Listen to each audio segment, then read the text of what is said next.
wabarakatuh. Halo semuanya. Perkenalkan, nama saya Sylvia Alia Syafirah dengan NIM J3A8033. Hari ini saya akan menjelaskan tentang editing guna untuk memenuhi tugas mata kuliah saya, editing audiovisual. Saya juga akan mengamati film Cinderella 1899. Nah, yang pertama saya akan menjelaskan apa itu editing. Editing adalah sebuah proses kerja yang dilakukan oleh seorang editor dengan cara memotong, meramu, menggabungkan gambar-gambar sehingga menjadi sebuah cerita yang utuh dan dapat dimengerti. Nah, pada zaman sekarang ini sudah banyak sekali software editing video yang beredar di seluruh dunia, mulai dari khusus pemula sampai yang dipergunakan oleh orang yang profesional seperti Adobe Premiere Pro, Final Cut Pro, Corel Video Studio, Vinaclay, dan masih banyak lainnya. Cara kerja editing yang pertama adalah menata dan juga memindahkan klip audio atau video. Yang kedua, menerapkan color correction. Yang ketiga, membuat transisi antar klipnya. Namun, tujuan editing secara umum adalah yang pertama, memindahkan klip video yang tak dikehendaki. Yang kedua, memilih gambar dan klip yang terbaik. Yang ketiga, menciptakan arus. Yang keempat, menambahkan efek, grafik, atau musik. Dan yang kelima, mengubah gaya, suasana hati, dan langkah dari gambar. Yang keenam, memberikan sudut yang menarik bagi hasil rekaman. Selanjutnya ada metode editing. Ada beberapa metode yang digunakan dalam pengeditan dan masing-masing metode ini mempunyai proses yang berbeda-beda. Yang pertama ada film splicing atau penyambung film. Nah, secara teknis ini bukanlah video editing, tapi film ini adalah film editing. Namun amat penting bagi kita untuk mengetahui metode ini. Metode ini adalah merupakan metode edit pertama yang mengedit gambar-gambar bergerak atau hidup secara konseptual, dan metode ini adalah dasar dari semua editing video. Secara tradisi, metode ini dilakukan dengan memotong bagian film, mengolahnya dan membuang bagian yang tak diperlukan. Proses sangat langsung dan mekanikal. Secara teori, penyambungan film yang dilakukan dengan gunting dan tape penyambung, namun kenyataannya menggunakan mesin penyambung banyak dilakukan dan menjadi solusi yang praktis. Yang kedua ada tape to tape atau linear. Metode linear ini adalah metode origin elektronik sebelum penggunaan komputer, dikenal pada sekitar tahun 1990. Meski saat metode ini tidak terjadi pilihan favorit, tapi dalam hal-hal tertentu metode ini masih banyak digunakan. Keterampilan dalam metode editing ini diyakini akan sangat bermanfaat dalam jangka panjang. Dalam metode linear ini dapat mengcopy secara selektif dan juga dari satu tab ke tab yang lainnya. Dalam metode ini, setidaknya digunakan dua tab, satu sebagai sumber dan satu sebagai perekam atau recorder. Yang ketiga ada digital komputer atau non-linear. Dalam metode ini, gambar atau klip yang ditangkap dan disimpan dalam hard disk dan diedit dengan menggunakan perangkat lunak atau program software tertentu. Namun setelah editing selesai, gambar kembali dipindahkan ke kaset tape atau ke optical disc atau CD. Metode ini juga mempunyai keuntungan yang sangat signifikan dari linear editing, khususnya karena metode ini sangat fleksibel. Editor dapat mengedit gambar sesuka hati dan tidak perlu dilakukan secara linear. Ini adalah sebab metode disebut non-linear. Kekurangan dari metode ini adalah amat bergantung pada perangkat keras dan perangkat lunak yang kita miliki. Selanjutnya ada live editing. Dalam situasi tertentu, misal dalam kondisi siaran langsung, beberapa kamera atau video disambungkan dengan central mixing atau kontrol. Nah, di dalam saat itu juga, contoh paling realnya adalah live editing dalam siaran langsung yang kita lihat di televisi. Nah, pada film Cinderella ini melakukan teknik editing dengan sangat sederhana. Shoot dan posisi kameranya itu statis, dan beberapa sinis kemudian melakukan eksperimen dengan mencoba menyusun beberapa shoot sambil mempelajari sejauh mana gambar dapat disusun sedemikian rupa sehingga mampu merangsang emosi dan membentuk atau memutarbalikkan persepsi. Pada zaman tersebut, teknik editing sangatlah penting karena sinis harus bercerita dengan bahasa visual atau gambar. Nah, perkembangan teori maupun teknik editing diawali oleh sinis yang bernama Edwin S. Porter, yaitu menyusun sejumlah shoot secara berkesinambungan. Dahulu, gambar bergerak atau film hanya mendokumentasikan sebuah kejadian, belum ada istilah editing. Nah, tak heran pada waktu itu pengambilannya cenderung apa adanya, dibiarkan utuh dari awal hingga akhir dengan posisi kamera yang statis. Jika di era 90 ribuan, George Mills sering menggunakan teknik dissolves untuk melakukan trip sulap pada film-filmnya. Maka sedekade setelah sekitar 1910-an, D.W. Griffith Hand diawali dengan eksperimen Porter yang dilakukan ketika dia mencoba menggabungkan rekaman dokumentasi mengenai aksi petugas pemadam kebakaran di sebuah peristiwa kebakaran dan membuat rekaman baru berdasarkan imajinasi tentang seseorang ibu yang sedang panik karena anaknya tertinggal dan kemudian diselamatkan oleh petugas pemadam kebakaran. Filmnya ini yang berjudul The Life of an American Fireman.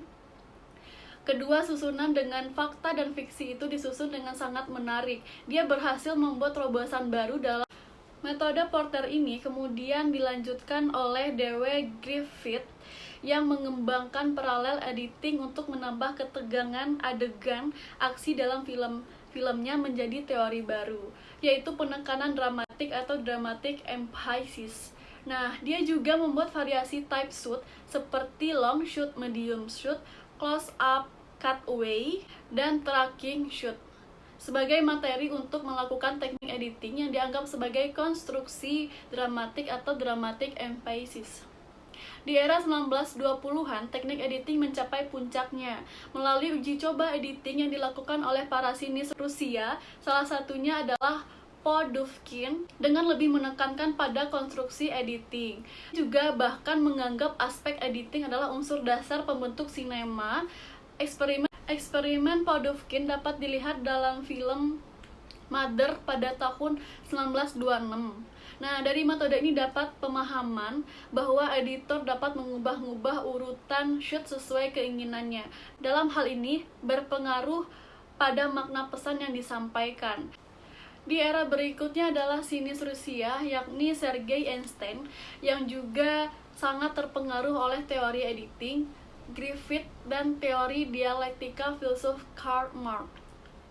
Dari gabungan dua ilmu ini, dia membangun teori editing atau montage dengan membaginya ke dalam 5 komponen, yaitu metric montage, rhythmic montage, tonal montage, overtonal montage, dan intellectual montage. Semua teorinya ini tertuang dalam karya-karyanya Strike 1925, Debat Ship Potemkin 1925, dan Oktober 1928.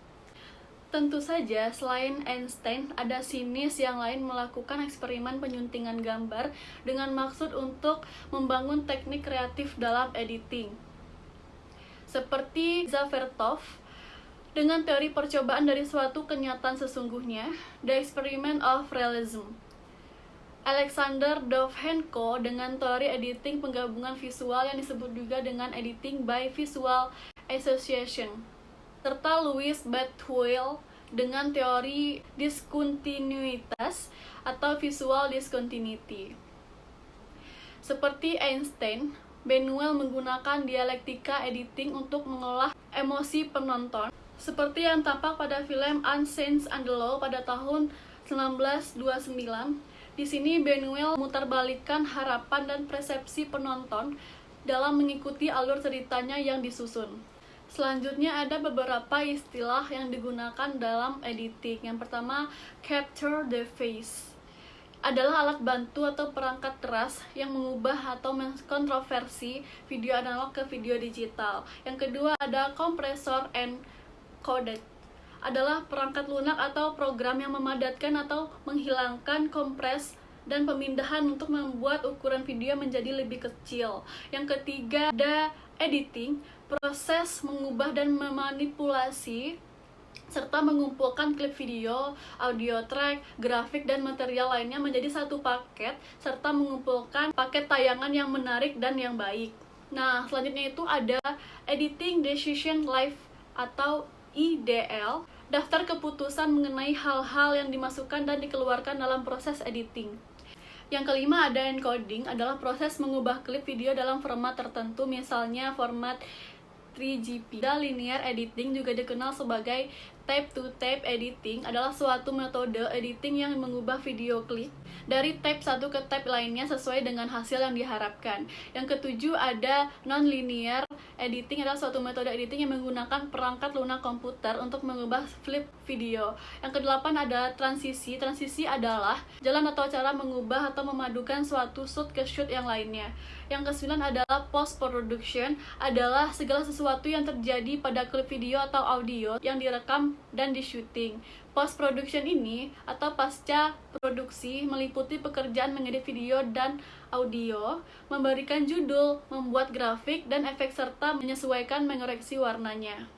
Tujuan dari editing film bukan hanya pada kontinuitas atau kesinambungan cerita saja, tetapi melainkan jauh dari itu, nilai dramatis tidak boleh diabaikan. Problem editing akan terjadi pada individual shoot. Apakah dalam shoot tersebut merupakan gambar diam atau gambar bergerak? Apakah fokus pada background? Seberapa dekat subjek dalam sebuah frame? Apakah subjek berada di tengah atau salah satu sisi frame? Dan bagaimana dengan warna serta cahaya yang ada dalam shoot tersebut? Akan menjadi dramatis ketika shoot sudah di juxtaposisi. Nah, shoot keduanya harus mempunyai relasi atau hubungan dengan shoot sebelumnya. Hubungan antar shoot tersebut harus diperhatikan oleh seorang editor. Film yang paling sederhana merupakan shoot tunggal yang sudah merupakan rangkaian adegan, misalnya seorang laki-laki memasuki kafe, lalu duduk dan memesan minuman. Akan tetapi, bisa jadi shoot tunggal secara waktu merupakan waktu nyata atau real time. Ini menjadi tidak menarik, karena tidak ada perubahan komposisi atau perubahan sudut pandang, perubahan atau ritme.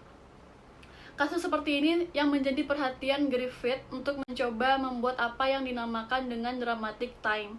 Waktu nyata atau real time bisa dilanggar dengan dramatic time, dengan menempatkan shoot lain bukan shoot tunggal. Editor bisa menempatkan shoot yang terbaik. Selanjutnya ada pemotongan gambar. Ada dua jenis pemotongan gambar dalam editing, yakni cut dan transisi. Cut berarti perpindahan dari satu shoot ke shoot berikutnya secara langsung tanpa ada transisi sama sekali. Sedangkan transisi atau efek transition, jenis sambungan yang menggunakan transisi atau antara dari satu shoot ke shoot berikutnya. Editor bisa menggunakan cut atau transisi tergantung dari dampak atau efek apa yang diinginkan. Karena secara prinsip penggunaan kedua jenis transisi ini akan berbeda. Misalnya, durasi dari film yang sama akan terasa lama jika film tersebut menggunakan efek transisi daripada penggunaan cut. Jenis pemotongan cut sendiri terbagi atas dua. Yang pertama yakni market cut dan cutaway. Match cut ini berarti ada kesinambungan antar shoot atau satu shoot dengan shoot berikutnya. Sedangkan sebuah sambungan atau cut dipengaruhi oleh beberapa faktor. Selanjutnya ada penyambungan. Editing tidak boleh membingungkan penonton. Ini sebuah prinsip dasar yang harus dimiliki oleh seorang editor ketika shoot disambungkan satu sama lain sehingga menjadi satu rangkaian. Maka rangkaian shoot tersebut harus dipahami oleh penonton. Barangkali, baiknya editor lebih tahu dahulu memahami tentang prinsip penyambungan shoot, yang terdiri atas sequence shoot, cutting to continuity, classical cutting, thematic montage, dan abstract cutting.